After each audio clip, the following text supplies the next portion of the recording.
How's it going, you guys? So real quick, I want to make a video because I'm here at the Goodwill, which is a thrift store, and I love looking at their book section because oftentimes I find really awesome books.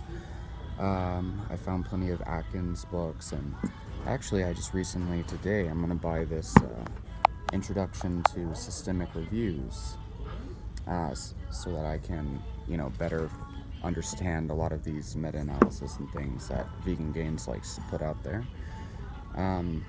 And it's interesting, first thing I found when I walked in is this Natural Cures That They Don't Want You to Know About by Kevin Tradu.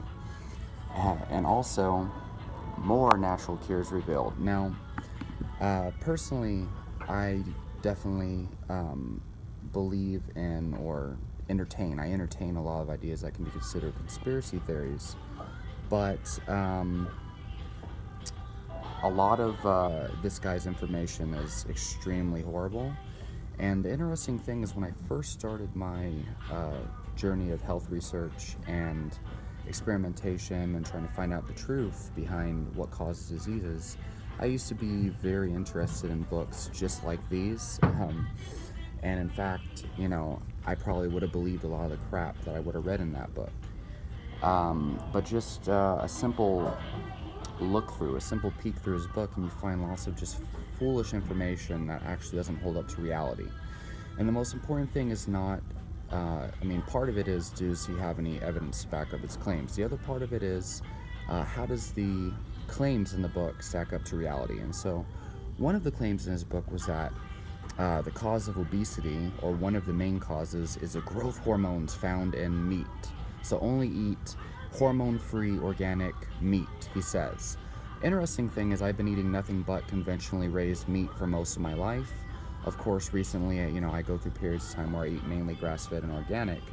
But a testament to the fact that this is false is the thousands and thousands of people reversing chronic obesity, metabolic syndrome, and autoimmune diseases eating conventionally raised animal products and nothing but conventionally raised red meat, such as the people on the World Carnivore Tribe. In addition to that, I obviously am not overweight. I'm not in any way affected by the growth hormone in the meat, at least not that I know of, and eating grass-fed meat for a long period of time doesn't seem to really affect your fat loss. Beyond that, he also has one recommendation on the same page that says not to eat after 6 p.m. And he claims that you could eat whatever you want all the way up until 6 p.m. And as long as you don't eat past 6 p.m., you'll still lose weight. That's retarded. And one of the biggest pieces of evidence for this is all the people doing 1 meal a day, for example, where all that they eat is conventionally raised red meat, typically right before they go to bed. Or, for me, for most of my life, I've eaten 3 meals a day, and especially around 7, 8 p.m., I'd be eating dinner. And lately, I've been eating 3 pounds of meat a day, conventionally raised, 3 pounds of fruit, and one of those meals, my second meal, is at 6, and my last meal is at fucking 11 p.m. before I go to bed. Okay, so right away, it's like, where is he getting this information? And the fact that he has so much confidence to claim that that's a main contributor to obesity, and has the audacity to say you can eat like a pig all day as long as you don't eat after 6 and still lose weight. It's completely foolish. Now, there's plenty of other things in this book that I have yet to really look into, and I'm not going to buy this book. It's fucking $5. As far as I can see, there's a lot of advice similar to Dave Asprey, where it's like partially true, but partially just exaggerated to the point where he's just trying to sell you a product, basically. Even further is this, this guy does a great job of exposing the fact that giant corporations are responsible for misinformation of the public and ruining people's health. But he is in jail, as far as I know. I think he has a lifetime sentence for constantly making health claims that haven't been regulated by the FDA or something, and selling products that he recommends in these books from those health claims, like curing cancer and things like that. Whatever the case, I can tell you, Like, I don't think I need to buy this book, and I don't think anybody really needs to buy his books or follow his information.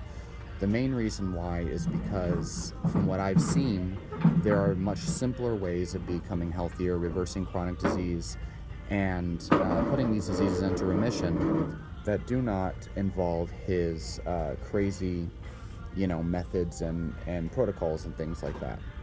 And so, things like the carnivore diet, for example. You can actually eat nothing but conventionally raised meat, 1 meal a day at the very end of the day, and reverse all the diseases that his book claims to help with, even though that advice is completely against what he recommends. So, anyway, just pointing out, you've got to be very careful about the information you read.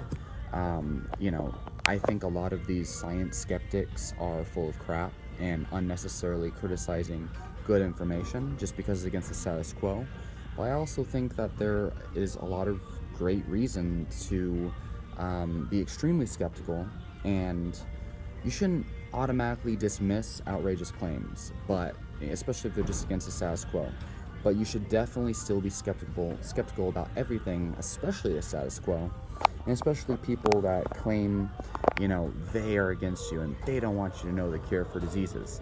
It may be true, but his information might be manipulative in nature, trying to sell you products that you don't need.